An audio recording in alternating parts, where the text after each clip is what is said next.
কালীগঞ্জে উচ্ছেদ আতঙ্কে ৪০০ পরিবার, জেলা প্রশাসকের নিকট স্মারকলিপি প্রদান।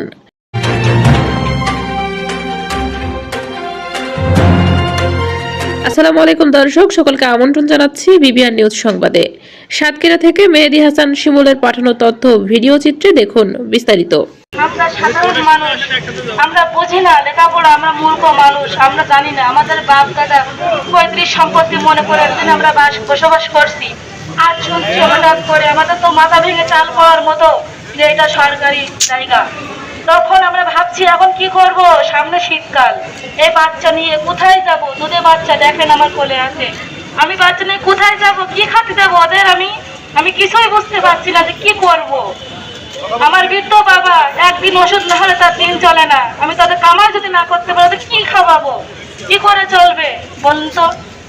এই দাবি আপনার কাছে ডিসি মহোদয়, আপনি একবার সহযোগিনে যান, কালীগঞ্জ ফুলতলাবাসীকে দেখে আসেন যে আমরা কতটা দুঃখে আছি, কতটা কষ্টে আছি। একবার যানকে দেখেন।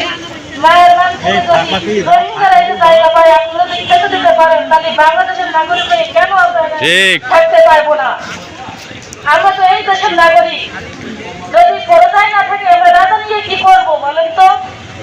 আমরাই তো আপনাদের বানাইছি রাজা। সাতক্ষীরার কালীগঞ্জ উপজেলার বাজারগ্রাম মৌজায় সড়ক ও জনপথ অধিদপ্তরের উচ্ছেদ অভিযানের আশঙ্কায় চরম আতঙ্কে দিন কাটাচ্ছে ৪০০টি পরিবার।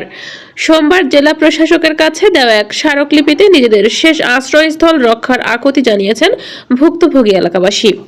স্মারকলিপিতে উল্লেখ করা হয়, কালীগঞ্জ ফুলতলা মোড় সংলগ্ন বাজার গ্রাম মৌজা প্রায় ১১০ বছর ধরে বংশ পরম্পরায় বসবাস করে আসছেন এলাকাবাসী। ১৯৬২ সালে এসে খতিয়ান মূলে তারা এই জমির মালিক। পরবর্তীতে ১৯৬৪ থেকে ৬৫ সালে সওজ এই জমি অধিগ্রহণ করলেও কখনোই ক্ষতিপূরণ প্রদান করেননি বলে অভিযোগ বাসিন্দাদের।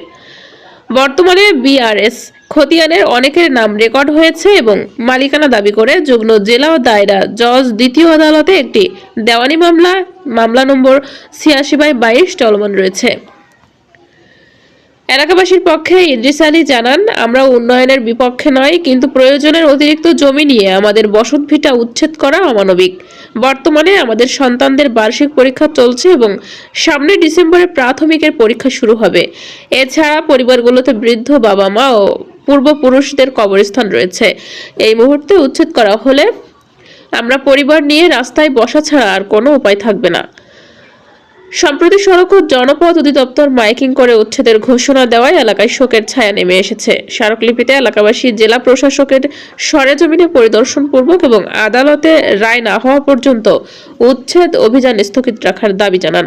তারা রাস্তার জন্য যতটুকু জমি একান্ত প্রয়োজন কেবল ততটুকু ব্যবহারের অনুরোধ করেন। এ বিষয়ে সদয় বিবেচনার জন্য মন্ত্রিপরিষদ সচিব, সওজ এর প্রধান প্রকৌশলী এবং স্থানীয় প্রশাসনের কাছে অনুলিপি প্রদান করা হয়েছে।